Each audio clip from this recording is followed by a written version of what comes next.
चोरीस गेलेले 26 तोळे सोने मोहाडी पोलिसांनी केले हस्तगत, मात्र चोरटे फरार।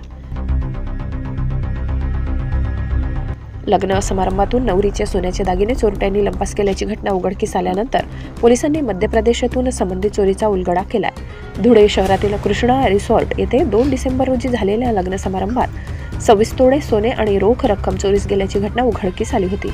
या प्रकरणी मोहाडी नगर पोलीस ठाण्यात गुन्हा दाखल करण्यात आलाय। तपासादरम्यान चोरी करणारी गँग मध्य प्रदेशातील असल्याचे निष्पन्न झाले आणि मोहाडी पोलिसांनी घटनास्थळावरून चोरीस गेलेला मुद्देमाल मध्य प्रदेशातील गुलखेडी गाव परिसरातील एका झोपडीमधून हस्तगत केलाय। मात्र आरोपींना पोलिसांची चाहूल लागल्याने संबंधित आरोपी पसार होण्यात यशस्वी झाले।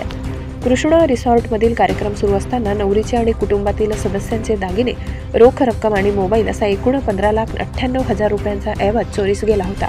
पोलिसांनी 9 दिवस राजगड जिल्ह्यात गुप्त तपास करत गुलखेडी गावाजवळील जंगलातील एका झोपडीतून चोरीस गेलेला 26 तोळे सोन्याचा ऐवज हस्तगत केलाय। गेलेला मुद्देमाल पोलिसांनी हस्तगत केला असून पसार झालेल्या आरोपींचा देखील पुढील शोध पोलीस करीत आहेत। या संदर्भात श्रीकांत धिवरे, पोलीस अधीक्षक धुळे यांनी माहिती दिली आहे। ब्युरो रिपोर्ट धुळे, सहसंपादक अनिल बोराडे।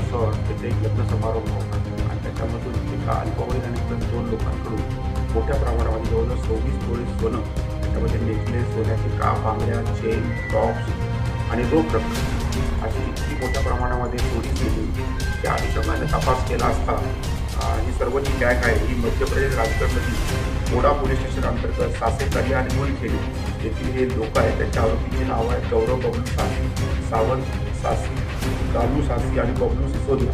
हे सर्व मध्य प्रदेशमध्ये राहणारे आहेत। त्या सगळ्या लोकांकडनं आपण काल जवळजवळ 26 तोळे सोनं हे जेवढं चोरी झालेलं सर्व रिकव्हरी आपण केलेलं आहे। त्याच्यामध्ये आरोपी आपण निष्पन्न केले, आरोपी आपल्या ताब्यात आलेले नाही।